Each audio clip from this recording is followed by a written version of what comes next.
Alors, veuillez, s'il vous plaît, accueillir chaleureusement M. Trevor Byrne.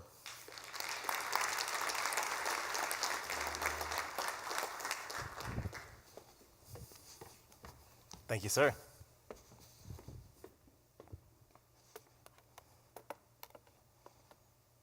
Okay, I'm going to try something here. My French is awful, and I'm embarrassed to say that, but I wanted to start with a quick intro. Bonjour et bienvenue chez Carology. Comme Luc a mentionné, mon nom est Trevor Byrne. Je suis un passionné de l'automobile, un professionnel de la publicité et un animateur de podcast. Oups. Aha. Un passionné d'automobile, un professionnel de la publicité et un animateur de podcast. Comme vous pouvez le constater, mon français n'est pas bon du tout, donc idéalement, je continuerai ma présentation en français, mais je devrais passer à l'anglais. J'espère que vous apprécierez ma présentation.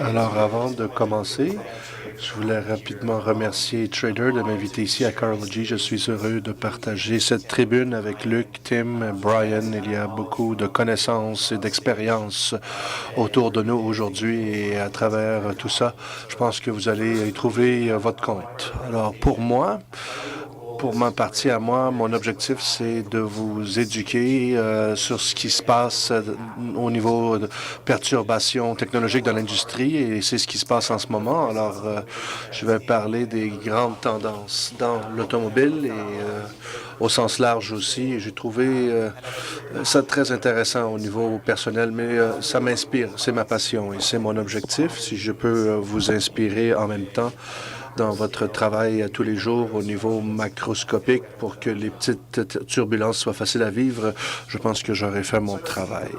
Alors, j'ai vu les plateformes sociales, les médias sociaux connaître leur apogée et baisser en popularité. J'ai vu le changement dans les médias traditionnels aussi et comment les marques ont excellé. D'autres sont sur les lignes de côté, d'autres sont en rattrapage. Alors, c'est un écosystème qui est toujours en changement. Il y a des nouvelles façons de mettre en marché des produits, de faire du marketing, de faire de la distribution, de partager des produits, et ils sont introduits de manière constante. Et c'est très fascinant pour moi, toutes ces perturbations technologiques. Mais au niveau des consommateurs pour les médias, et j'ai quelque chose qui s'appelle le Bucket Seat, c'est ma marque à moi. J'ai pu garder ça en train avec 2 enfants et un travail qui m'occupe et qui me passionne aussi beaucoup. Alors, le Bucket Seat, c'est un Instagram de toutes les choses que je trouve inspirantes et belles dans le monde automobile, mais ça existe parce que c'est surtout un podcast. C'est une balado-diffusion, un podcast avec plusieurs invités qui sont venus nous parler de leur passion automobile. Si vous reconnaissez ça, c'est Tamir Moscovitch, un film qui a été fait il y a plusieurs années maintenant, qui s'appelle Urban Outlaw, et ça détaille ce personnage incroyable avec la longue barbe dans le milieu.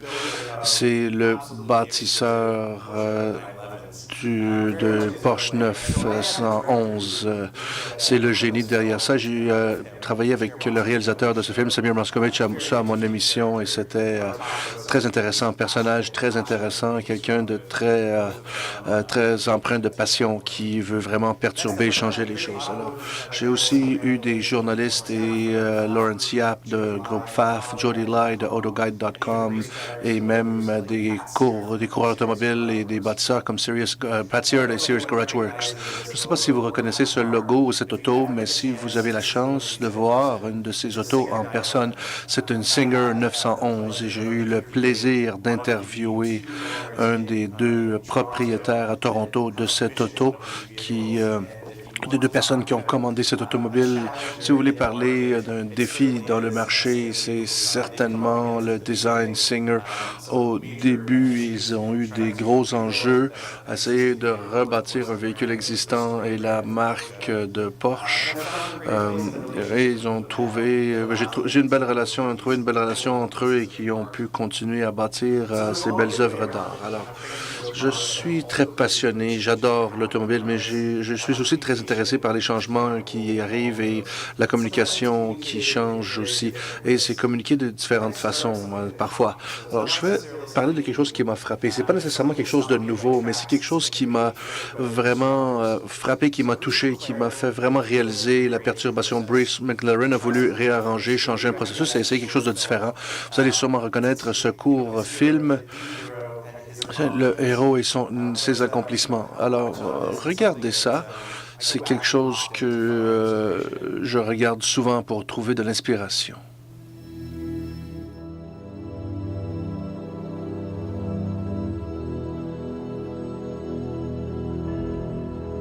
Let's start at the beginning. Commençons au départ. I'm a racing driver. Je suis un coureur I automobile. always was. J'ai toujours Always will été be. et je le serai toujours. Ever since my dad restored an Depuis aging Austin que 7 Ulster, mon père a restauré un And I entered ancien my first hill Austin climb 7 competition. Austin et j'ai coursé never stopped. avec. J'ai jamais arrêté. at age 22, À I 22 won ans, my first Grand Prix. j'ai gagné mon I premier became the Grand Prix. youngest ever winner Je up suis to that devenu time. le plus jeune à remporter le Grand Prix I depuis. would push the car to its limits, Je pousse over l'automobile and over à and sa over, limite, à on the track, répétition, in the paddock, sur in the la mechanic course, shop. sur I'd la piste, modify dans it, la course, improve it, and master it till I dans dropped on la the shop floor with mécanique et je exhaustion. l'améliore et je l'améliore et je travaille dessus jusqu'au point In d'exhaustion. 1963, En I founded 63, my own motor racing team. j'ai fondé ma propre équipe Now, de course. let me tell you just Et one story je so vais you juste get vous what it was raconter about. une histoire. One day, as I was Un testing jour, the car, quand je testais I une auto, noticed that the fuel filler j'ai access door remarqué was flapping up and que down. la porte d'accès The pour le thinking at the carburant time was that it should have been pressed more branlait. firmly in place Et on as pensait the qu'on speed of the car on devrait le increased. mettre plus fermement But en place instead, à it mesure que la bounced vitesse more augmente. vigorously. Mais ça rebondit de manière vigoureuse. C'était pas first, bien I was attaché. angry Et au that the début, door hadn't j'étais been properly closed. fâché que la porte n'a pas été bien fermée. I've always hated J'ai sloppy work, toujours détesté le travail mal fait. but an idea Mais was soon born out of une my idée frustration. est venue de ma frustration. Stopping in the pits, I D'arrêter jumped from the dans car, les puits, j'ai ran arrêté to dans a les puits, je suis mechanic's sorti de toolbox, l'auto, je grabbed suis a pair allé of shears, voir and le started mécanicien cutting the et bodywork away behind the j'ai radiator. pris les You cisailles should et have j'ai seen the coupé faces of the derrière le mechanics. radiateur. Vous auriez dû voir le visage des mécaniciens. Immediately, I began Immédiatement, turning lap j'ai times faster commencé than before. à tourner From that plus incident rapidement qu'avant. came À partir the de cet nostrils, incident est venu a le key nostrils, design feature that is still used today. un morceau de design clé qu'on utilise encore aujourd'hui. On the 2nd of June, Le 2 1970, juin my Can-Am car 1970, crashed on the Levant Street just before Woodcote Corner at Goodwood Circuit à in England. Goodwood Circuit en Angleterre, j'ai battu des records. I was Ce testing jour-là, my new je M8D testais mon nouveau when the rear M8D bodywork came adrift at speed. quand l'arrière-train de mon auto s'est détaché. died. Je suis Age mort 32. à l'âge de 32 ans. But what might be seen as a tragic end Mais vous voyez ça was in peut-être fact comme une fin a beginning. tragique. Était en fait un As grand I always départ. said, to do something well is so Parce que pour worthwhile. bien faire quelque to chose, die ça trying to vaut do it better tellement la peine que cannot mourir be pour le foolhardy. faire ne peut pas être une mauvaise chose. Indeed, En fait, life is not measured in years la alone, vie n'est pas mesurée but seulement en in années, achievement. mais c'est That'd make a bien good dans epitaph, ce wouldn't qu'on it? accomplit. Ce serait bien sur So, une pierre tombale, on n'est-ce that pas? beautiful summer day, Alors, sur cette on belle that journée racetrack, d'été, I sur did cette more piste de than course, leave a name j'ai and a fait memory. plus que laisser derrière un nom et un Hopefully, souvenir. I became an J'espère inspiration. être devenu une inspiration. Alors ça me donne la chair de poule à chaque fois que je l'écoute et je l'ai écouté peut-être 50 fois maintenant. C'est super comme film, comme clip, c'est vraiment très dramatique. Et c'est pas toutes les perturbations qui doivent être dramatiques comme McLaren et son histoire. Mais je trouve ça très inspirant et j'espère que quelque chose comme ça, vous allez voir d'autres exemples qui sont peut-être moins déprimants un peu, mais vous allez voir.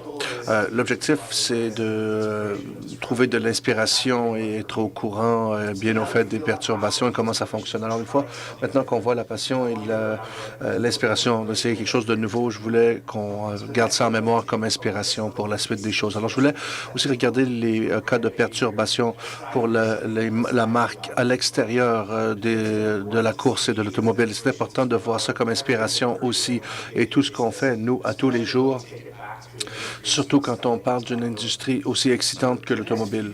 Alors, les prochaines diapos, j'encourage tout le monde de crier la réponse. Vous n'êtes pas obligé de lever la main, mais je vais nommer une compagnie ou je vais décrire une compagnie que j'aimerais que vous criez-le si vous le reconnaissez avant que les logos apparaissent. Alors, en éliminant c'est la nourriture par adhésion avec les ingrédients qui arrivent dans une boîte. Avec les ingrédients, on n'a pas besoin de magasiner. Tout vient dans une trousse et la connaissance et les instructions viennent avec. Ils ont pris le spaghetti du samedi, ils ont remplacé ça avec sumac spiced salmon, du saumon au sumac, par exemple. Est-ce que vous connaissez ces compagnies par adhésion? Dites-le. Miss Fresh, Blue Apron. Alors, Hello Fresh et Blue Apron sont deux des grands joueurs. Il y a Chef's Play, il y a Miss Fresh. Ils apparaissent de plus en plus maintenant et ils perturbent la manière que la nourriture, l'industrie se comporte. Alors, Blue Apron, l'année dernière, a connu une croissance de 500% en un an. Celui-là, c'est difficile. Un des leaders pour remplacer des humains dans les opérations commerciales et militaires.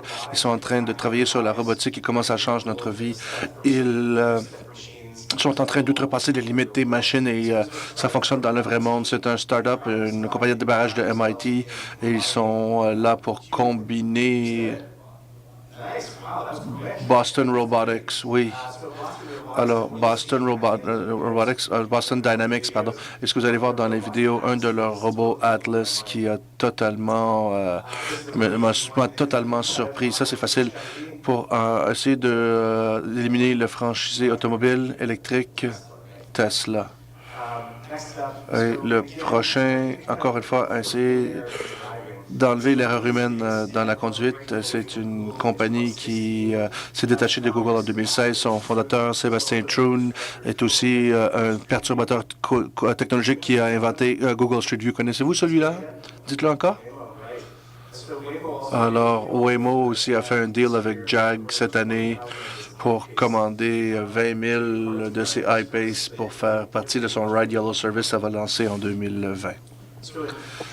Alors, en éliminant le processus traditionnel de livraison, c'est une compagnie qui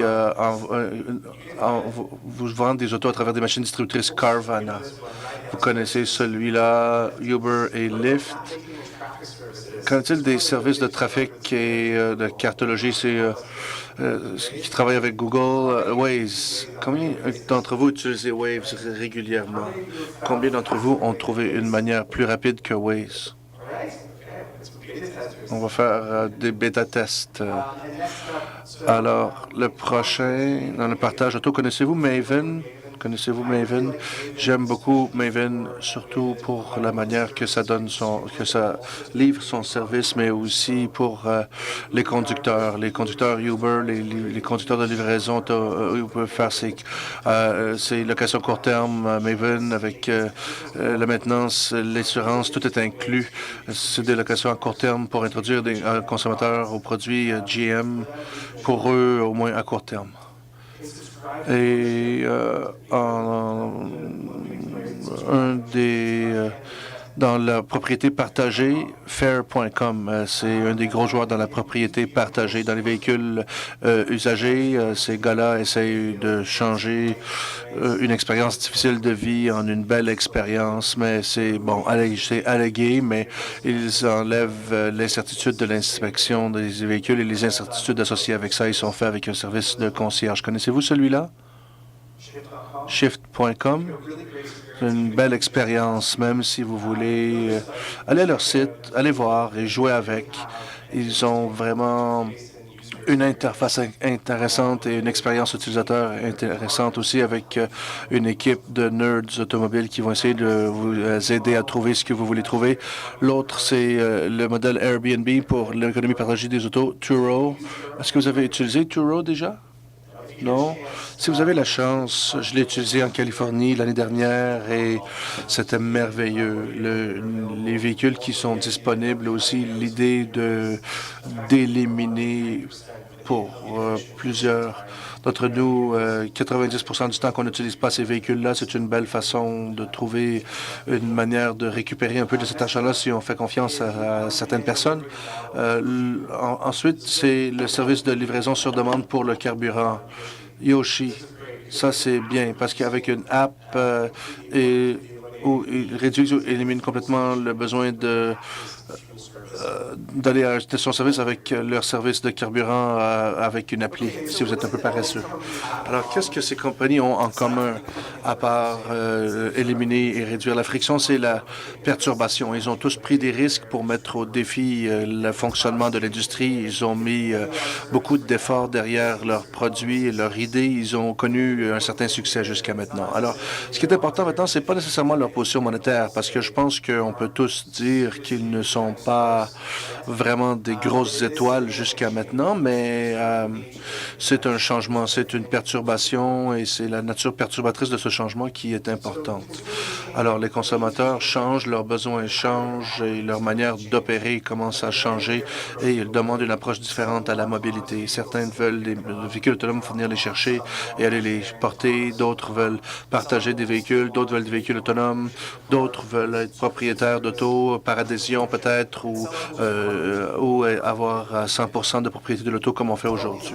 Alors, c'est toutes ces options qui vont continuer à informer et changer l'industrie automobile comme on la connaît. Ce qui est excitant de tout ça, c'est qu'on sera tous partis, on fera tous partie de ça. Alors, je vais prendre quelques instants pour vous montrer des exemples de produits perturbateurs qui ont vraiment attrapé mon attention en dehors de l'automobile. C'est pas nécessairement nouveau, mais ils sont perturbateurs. Un exemple de Google qui prend un produit historique et l'applique de manière très différente. Google, on l'utilise pour tout dans notre vie. On cherche de l'information, des endroits, des activités, littéralement tout. Malheureusement, plusieurs régions en Colombie sont tellement loin que plusieurs personnes n'ont pas accès à Internet ou des téléphones intelligents. C'est pour ça que plusieurs utilisent encore des vieux téléphones. Comment est-ce qu'on peut faire en sorte que ces gens soient connectés à toute l'information?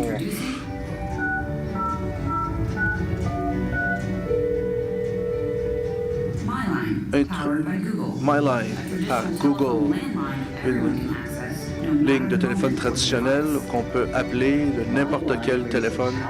Ça amène le pouvoir de Google Assistant à n'importe qui avec un téléphone normal. Si cette technologie fait en sorte que l'intelligence est disponible pour les gens qui ont un téléphone ou un ordinateur, alors utiliser MyLine, c'est très facile. On fait un appel, un numéro de téléphone, on peut appeler, on peut poser une question à Google Assist et Google Assist va nous donner une réponse. Et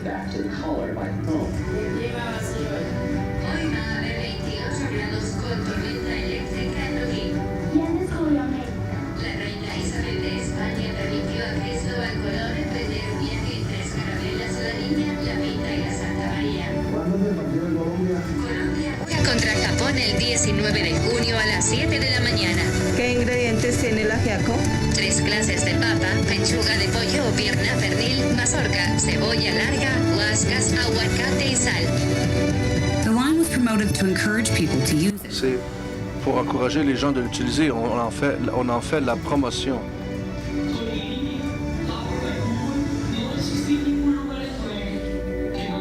Información, incluso donde no hay internet. Now people can access information on the internet.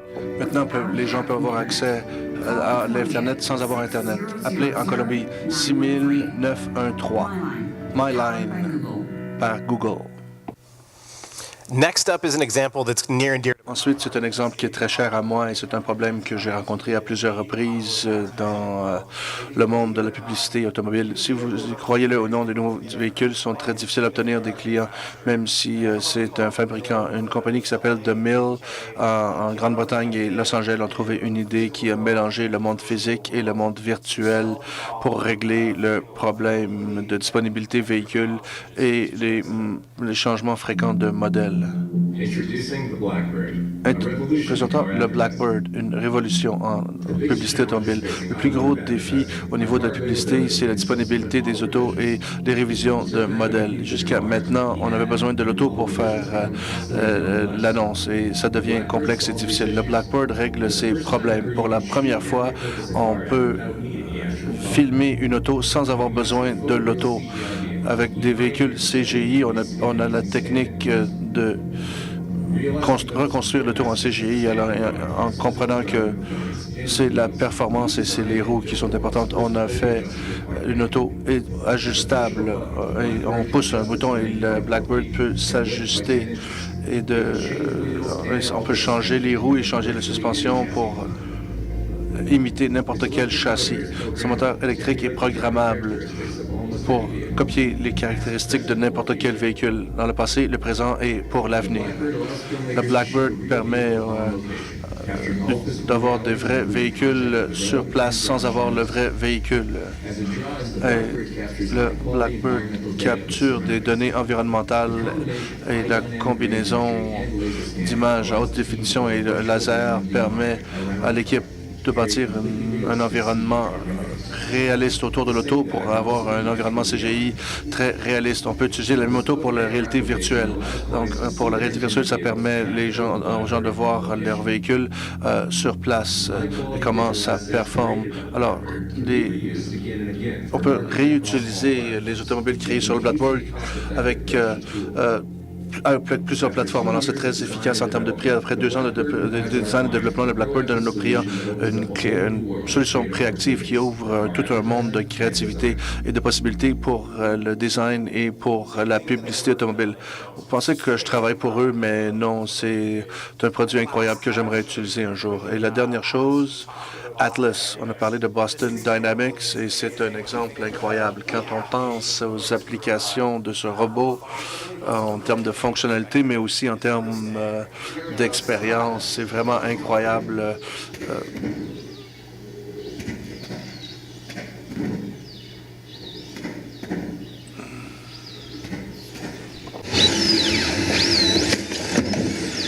It's kind of scary.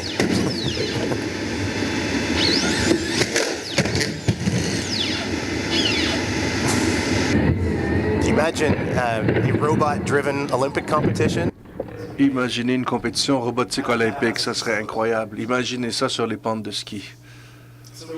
Alors, on a vu des exemples intéressants qui vraiment, c'est la fondation de la perturbation technologique dans plusieurs industries. Mais ce que j'aimerais faire aussi, c'est de voir de manière facile et amusante où on peut tirer profit de nos outils existants pour nous aider à avoir des petites micro-perturbations technologiques dans notre vie de tous les jours. Alors, on a vu des grandes idées, des petites perturbations, mais j'aimerais vous mentionner des choses que j'ai apprises avec mes clients.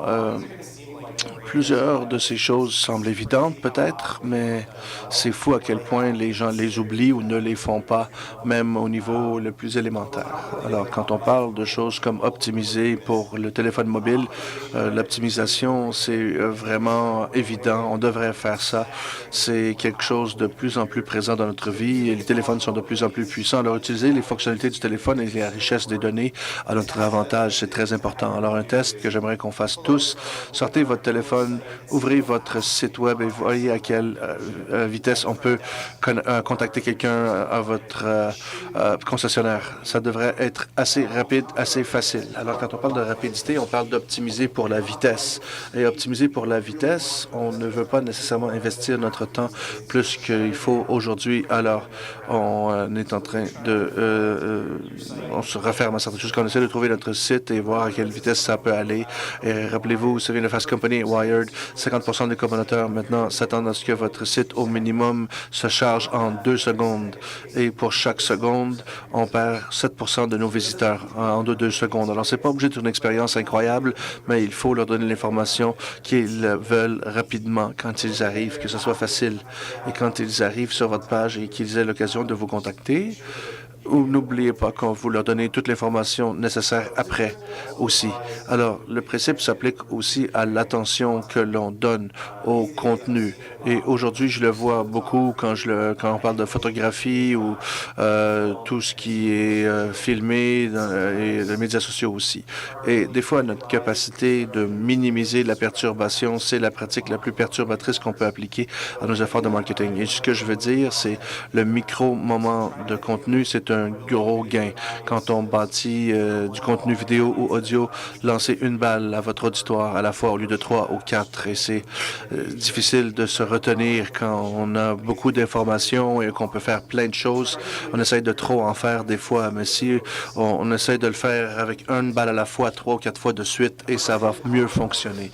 Aussi, tirer profit des chiffres et des données. C'est pas juste faire la collecte de ces chiffres et ces données, mais les synthétiser, les humaniser et les rendre utilisables. Alors, il y a plein de programmes et de services qui peuvent faire la collecte de données et on n'a plus beaucoup de données disponibles, mais avoir quelqu'un qui peut analyser et donner un sens à cette information, nous donner des rapports qui sont utilisables, ce sont les personnes vraiment magiciennes qu'on a besoin sur notre équipe.